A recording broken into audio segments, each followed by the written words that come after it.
Brian Wagnon is the director of the largest abolitionist society in the state of Oklahoma. The Abolitionist Society of Tahlequah. And the only thing I'd say in preface to his talk on the First Abolitionists is that oftentimes you do see pro-lifers talking about the work of the early church. But in line with what I was saying and what Matt was saying, again, the reason that the Christians rescued the babies from the trash heaps and riverways and Rome was because they were the first Christians. We're going to get the history of it. Take as much time as you need, Ryan.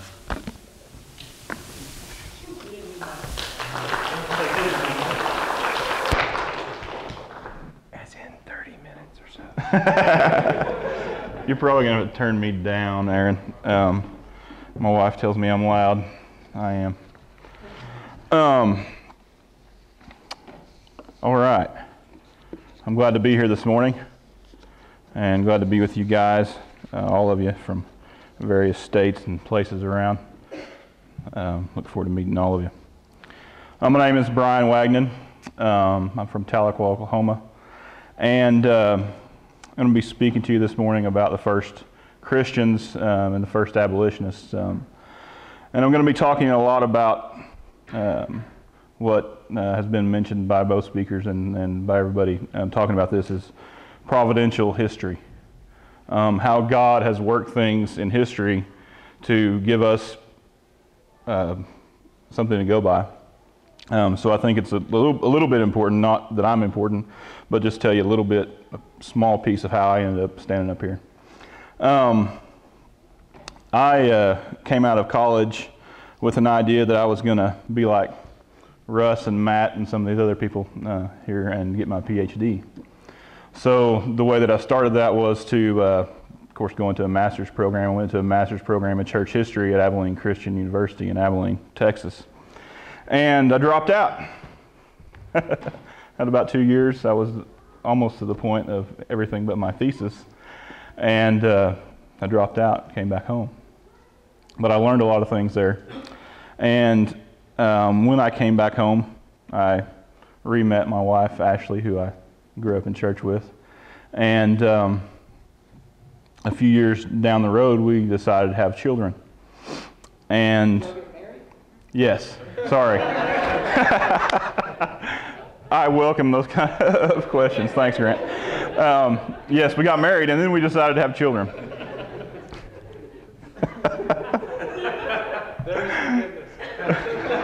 Yes, there is. Yes, there is.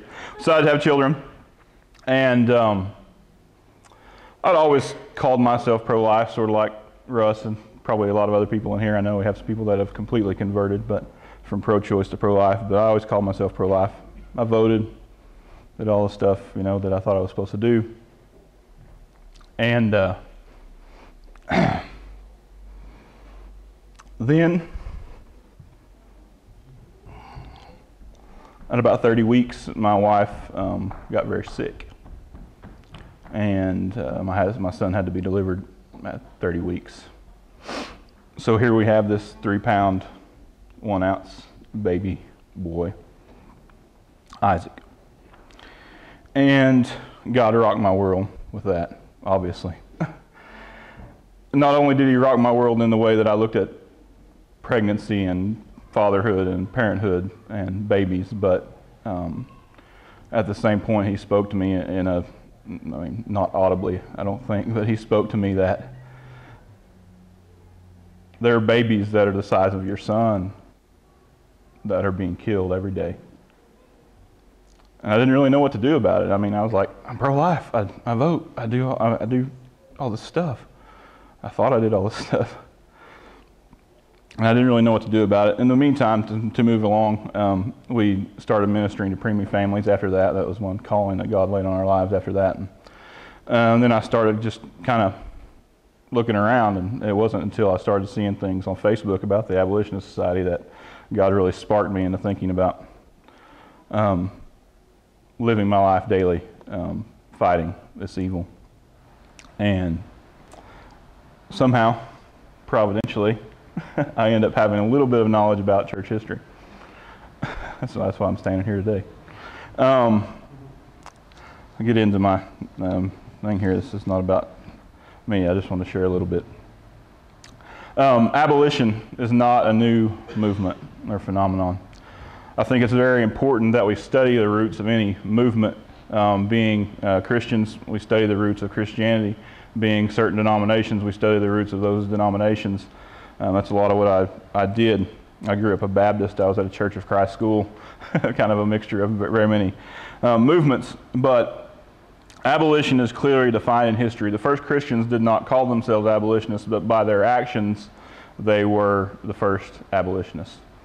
We call it providential history because, obviously, I didn't know it back then, but as Russ several weeks back said, I want you to do 30 minutes on the first Christians. I'm like, crash course again on what I'd studied before. And as I began to study it again, I began to see, wow, Russ really wasn't making all this up.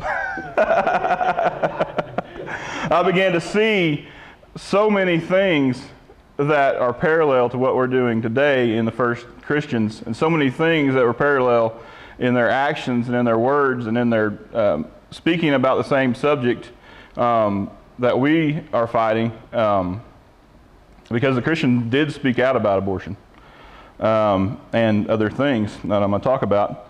But the reasons that they fought these evils were the same, very same reasons that we fight. That's what we mean, and I'm not going to harp on this too much, but that's what we mean when we say that abolitionism isn't just another synonym for being pro-life. Abolitionism precludes pro-lifeism by about 2,000 years. And even before that, it has literally been around since the time of Christ and is grounded in Christ, and that's why abolition has a potential to fight every evil in the world, not just abortion. That's why you see it crop up in so many different areas, and I'm sure that if we had the time to go throughout the 2,000 years after Christ, we would find more than just 2 instances in the first church and in the 19th century. So, what were they fighting? The first Christians in the Roman Empire, which encompassed a very vast area, were fighting infanticide. They were fighting child exposure and abandonment. They were fighting abortion. They were fighting the gladiatorial games. And all of these evils that they were fighting, they viewed them as the same because they were rooted in their theology. They were rooted in their experience. They were rooted in their worldview. It wasn't just a reaction to their times. It wasn't just a reaction to something they saw. It was who they were. It was how they lived. That's why we say when abortion is abolished, we'll move on, because it's not just about abortion, it's about evil. And that's what they were doing. They were fighting on many fronts, but they were able to do so because they were grounded theologically in the 2 theological principles of abolitionism.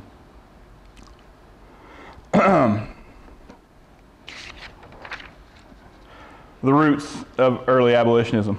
Obviously, we know that the first Christians, many of them came from Jewish background.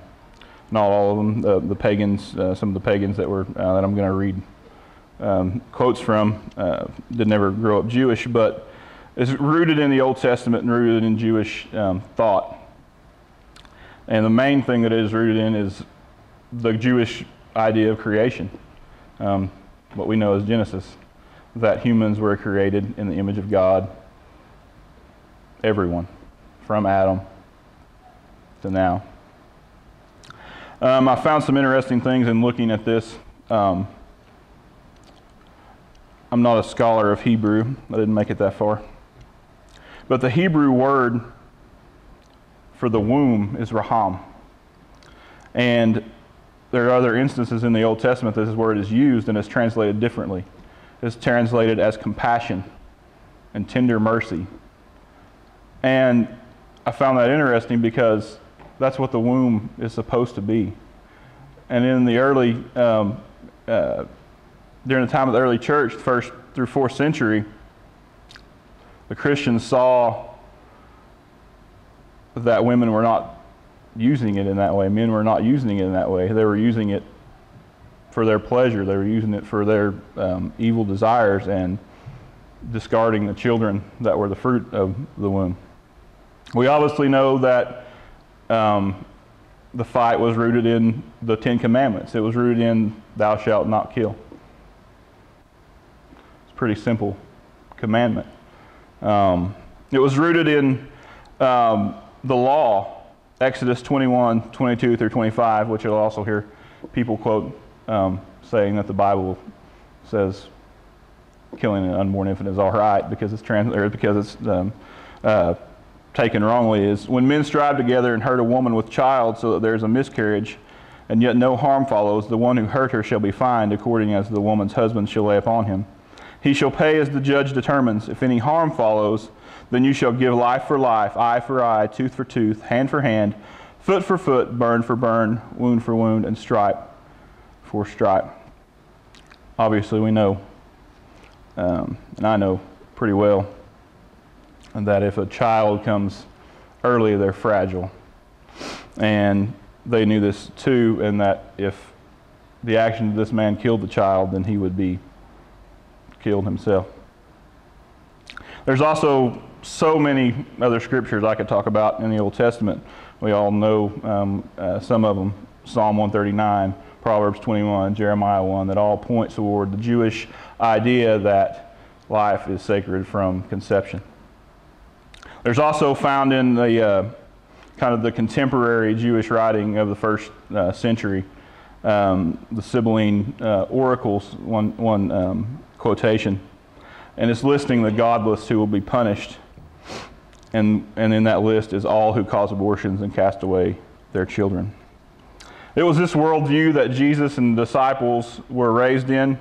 Many early Christians were born in, being Jews, but still, even the pagans were transformed by this scripture in the first century, because, as we know, they didn't have the New Testament for the very beginning of it. They took up this Jewish worldview. As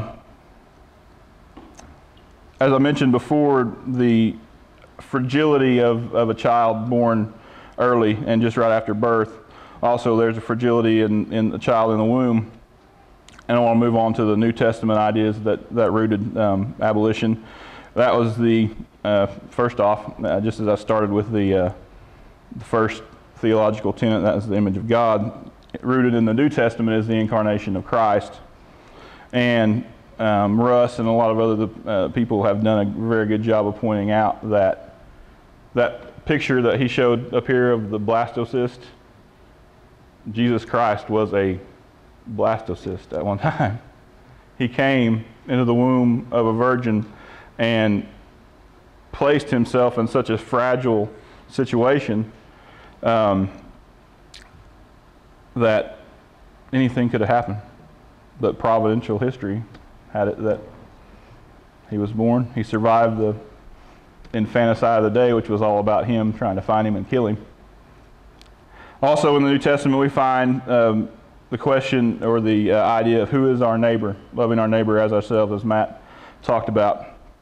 And I think in the world today and in the Roman world, we seem to want to ask the same question as the Pharisees. Well, who is our neighbor? Trying to get out of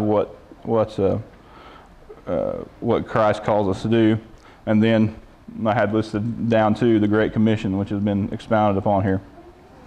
Also in the teachings of the apostles, you hear some people, and as I looked at this, I became convinced of it actually. Some other scholars might disagree even in this room, but you find a word in Galatians 5:20 and Revelations 21. The verses are important. I'm not going to read them, but they are a listing again of sins, listing of things that God will punish us for. And you find this Greek word pharmakeia. Just keep that in your mind as we go through this, because it's going to be important. So if somebody tells you that the New Testament doesn't mention abortion, I would be able to argue that it does. We also know in James, talking about pure and undefiled religion, caring for the orphans and the widows.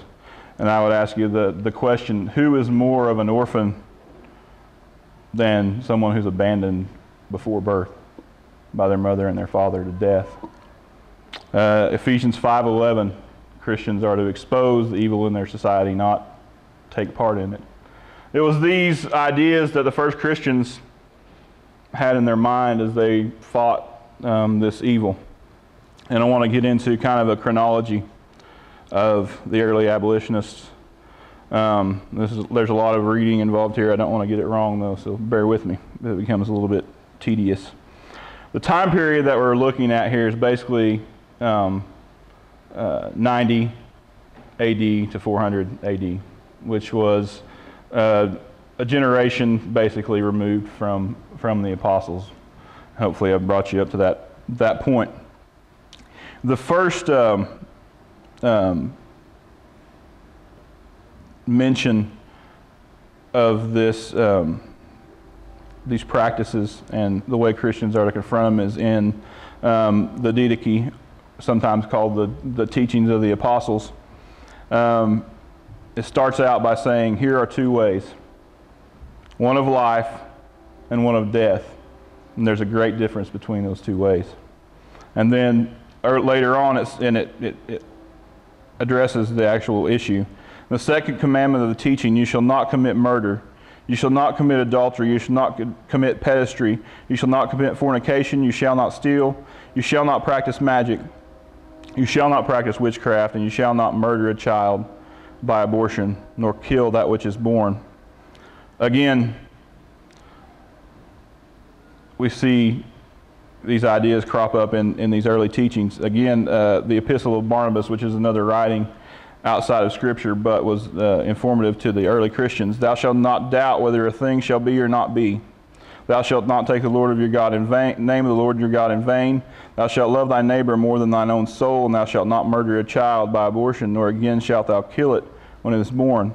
Thou shalt not withhold thy hand from thy son or daughter, but from their youth thou shalt teach them to fear God. And we see in these early writings that they were reacting to the situation that they lived in. The situation that they lived in was that people all around them, even as we're going to talk about, even people that claimed to be Christians, were murdering their children either by abortion or they were exposing them. And then we'll get into some of the church fathers. I'm going to be addressing these church fathers in a way particular to this issue. There might be some, as I studied and looked at these things and I'd look up who these people were, I'd see listed in their biographies. At this one time, this guy was considered a heretic. So I'm not espousing any of their beliefs other than the belief that about abortion and infanticide they're talking about. Athenagoras of Athens, we're moving on here to the 2nd century, about 133, is known to be the ablest Christian apologist of the 2nd century. He was a philosopher before his conversion, and he made an apology to the emperor who's known as a philosopher, Marcus Aurelius. He's defending the charges brought against Christians as being cannibals, basically. And we're going to see in all these that they're basically defending the whole of Christianity, but they bring up the topic of infanticide and abortion. He lays out the Christian ethic on life and says that, how could we be cannibals if we don't believe in killing anybody? He says, and when we say that those women who use drugs to bring on abortion commit murder and will have to give an account to God for the abortion, on what principle should we commit murder? For it does not belong to the same person to regard the very fetus in the womb as a created being and therefore an object of God's care when it has passed into life to kill it, and not to expose an infant because those who expose them are chargeable with child murder, and on the other hand when it has been reared to destroy it. But we are in all things and always alike and the same, submitting ourselves to reason and not ruling over it.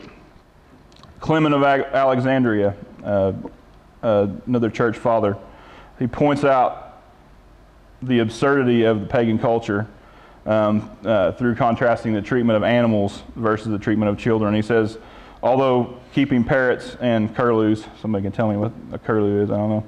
The pagans do not adopt orphan children, rather they expose children who are born at home, yet they take up young birds, so they prefer irrational creatures to rational ones. Tertullian had much to say about infanticide, but I chose this one quote. He describes a crude abortion instrument sold by the Abortionist Guild. Listen and see if it doesn't sound familiar. Among surgeons' tools there is a certain instrument that is formed with a nicely adjusted, flexible frame for first of all opening the uterus and then keeping it open. It also has a circular blade by means of which the limbs within the womb are dissected with careful but unflinching care. Its last appendage is a blunted or covered hook by which the entire fetus is extracted by a violent delivery.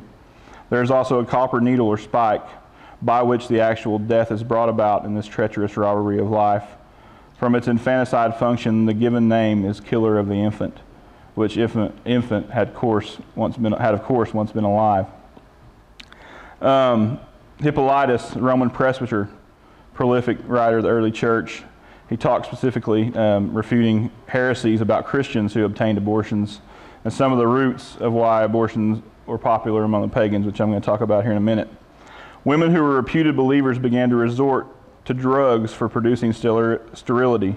They also girded themselves around so as to expel what was being conceived, for they did not wish to have a child by either a slave or a common fellow out of concern for their family and their excessive wealth.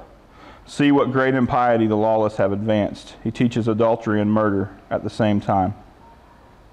Minucius Felix, who's very unknown as far as anything known about him, but around 200 AD,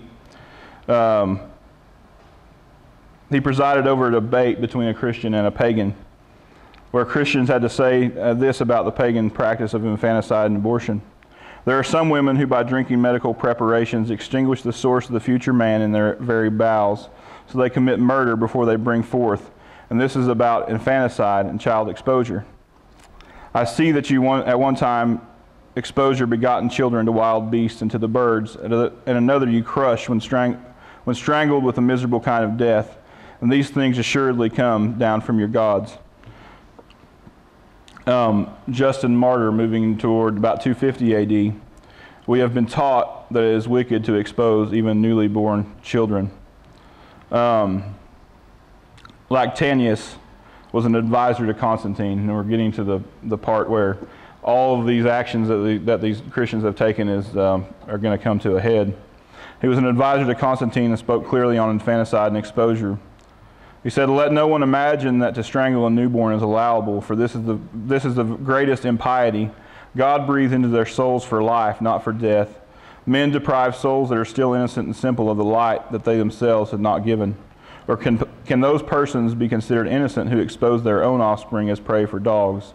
As far as their participation is concerned, they have killed them in a more cruel manner than if they had strangled them. Therefore, if anyone is unable to bring up children because of poverty, it is better to abstain from marriage than to mar the work of God with wicked hands." The Emperor Constantine gave Christians the first hope that their appeals and actions against the evils that they were fighting would make a difference to the Roman government. In the Edict of Milan issued after his conversion, he gave money to the government from the government treasury to help support the church's effort on behalf of the children that they saved. He also gave over to the church any rights that those abandoned children have. Something very interesting, or something very important to point out: though Christians were happy that Constantine did this, they continued to push the government to actually outlaw these evils and continue to fight the causes of these great evils. Basil the Great, most likely the founder of the First Abolitionist Society, he was known for many things, including founding hospitals, orphanages, opposing abortionist guilds. He mobilized those he led to care for women facing unwanted pregnancies and staged public protests against abortion, and was influential in gaining what every one of these church fathers was fighting for, and that was the outlawing of infanticide and abortion. Basil the Great. Outlawing of infanticide, abortion, and child abandonment by the Emperor Valentinian in 374, and the gladiatorial games followed soon after a few more decades. Okay, hopefully that's all my quotes there. So what did the early abolitionists do?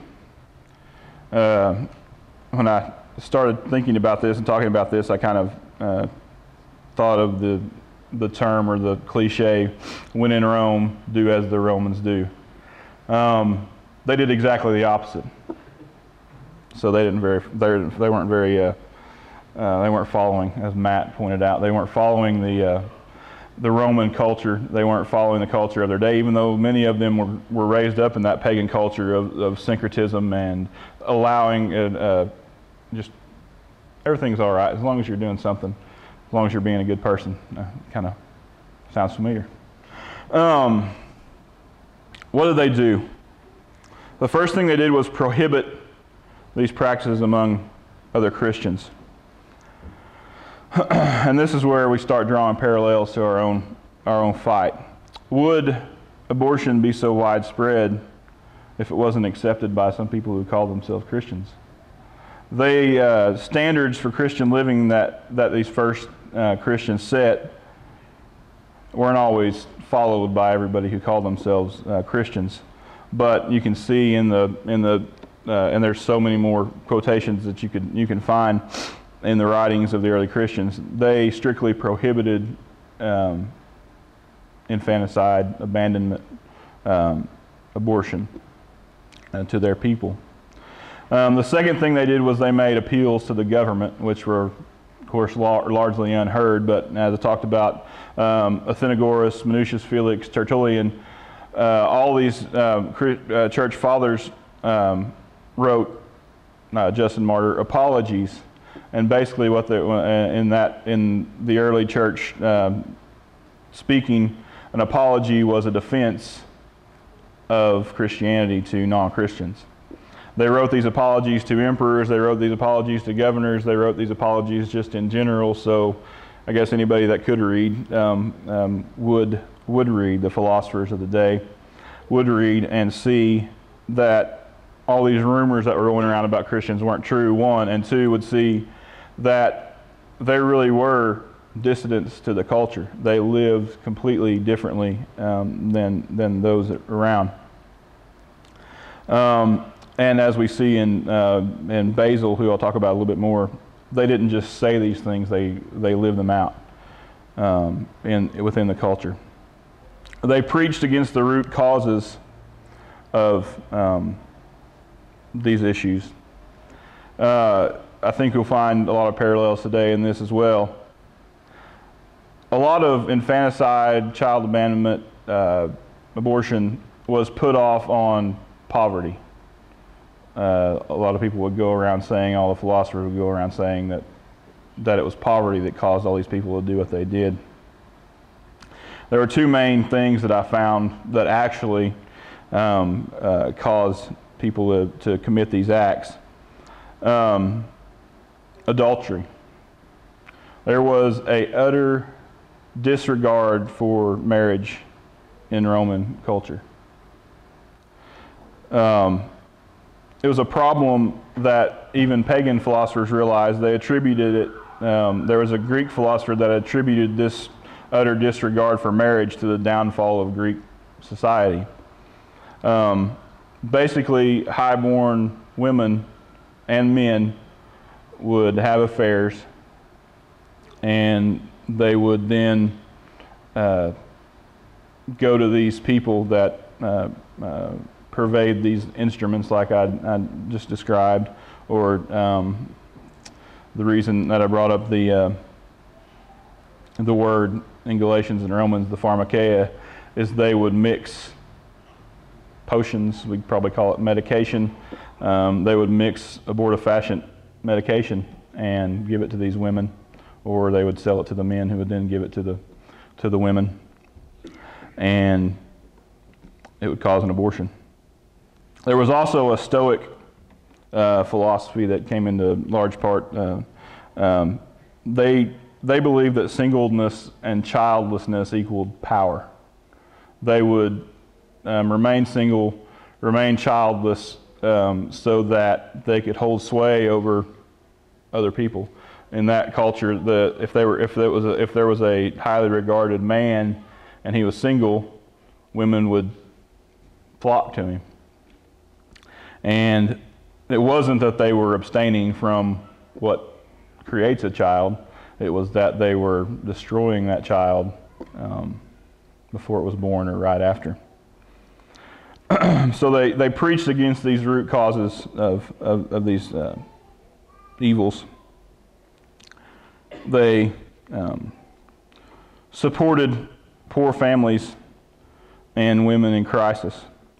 Now, I don't want to make it sound like that their support of the poor just was children that were abandoned, but it was a large part of it.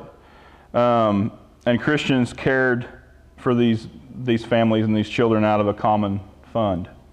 They gathered up whatever they could gather up to take care of these children, and they started the first orphanages, the first hospitals.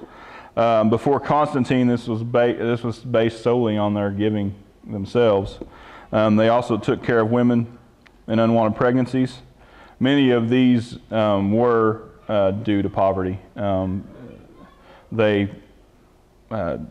would get to the point to where they had so many kids that they were like, we can't pay for them, and they would help that way. But because of this poverty, the higher born people would use it as an excuse to justify their own abortion and infanticide. To them, adoption and orphan rescue and care went hand in hand with supporting the poor, preaching against the philosophy of the day. And again, they were supported by donations to a common fund.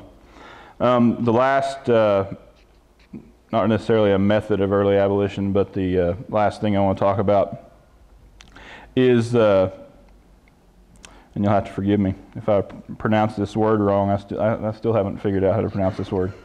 The sage or the sages of the day. These were the abortionists, the Abortionist Guild. And they were mainly women who were known as fortune tellers, sorcerers or sorceresses, practicers of witchcraft. And the crazy thing about it that I read is that they were also usually nursemaids. These were nursemaids to highborn women who would go with them throughout their life and kind of be their personal assistant or whatever you want to call it. And they learned how to mix these potions and things that when this highborn woman later on in life went and fornicated with a slave, she would come back, say, I think I'm pregnant, and they would mix up this concoction. She'd take it. There would be no half highborn, half slave child born. The other thing that they did, which blows my mind at the parallels that we can see, is they were known to sell aborted fetuses to Egyptians mainly. They'd send them back to Egypt to make face cream, certain kind of face cream. So when Basil discovered a group of these sages in Caesarea, he took action. He began to preach to his flock about the evils of abortion. He led them into public places to protest the sages and the Egyptian traders who bought fetuses from them. There was a shrine to infanticide in Caesarea that is said that he dismantled with his bare hands. It's this kind of action that got the attention of the Emperor Valentinian and led him to proclaim in 374, all parents must support their children conceived. Those who brutalize them or abandon them should be subject to the full penalty described by the law. This was a crucial moment in the history of Western civilization. As we're comparing it to the different abolitionist movements throughout history, it was the Emancipation Proclamation of the 4th century. So, as Matt pointed out, early Christians were doing all of this while being persecuted for their beliefs and for their stands, not only against these issues, but against the whole culture of the time. There's no such thing as easy abolitionism. There's no such thing as the abolitionist who goes along with the with the flow, the current of the time. The early Christians, abolitionists, were so influential that one of the emperors just before Valentinian, Julian of Rome, who was a very mean, mad man and known as the last pagan emperor, his final words were, and I might murder this Latin, his final words were, "Vicisti Galileia," you Galileans have conquered. Christians in the 1st through 4th century conquered the Roman Empire. They conquered the worldview that would put children in a place where they were disposable. And with the exception of slavery, which also dealt with children some, up until recently, very recently, and we would mark it at about 40 years ago, that change that the early Christians made in the worldview in those first centuries of Christianity made its way all the way to the 20th century. It was how Christians, and mainly how Western civilization, viewed children as precious, as special, as just as important as adults. I mean, you could point out things in history that would probably go against that, but it was the belief of Western civilization, whether it be Christian or however. So, how does this connect to us? I think it's been pretty apparent how it connects to what we do. And it was amazing to me the parallels and the similarities that came out of this. And I didn't mean this to be an exhaustive treatment of it. I definitely encourage everybody to go study it for themselves, and you'll find that to Christians of these first centuries, this was what being a Christian was about. It was about changing their culture. It was about taking on these evils in their own lives and in the lives of the culture, and changing that culture. And Matt touched on that a lot, talking about the Great Commission. It wasn't just, they didn't just stop with this first method, which was prohibiting other Christians from doing it.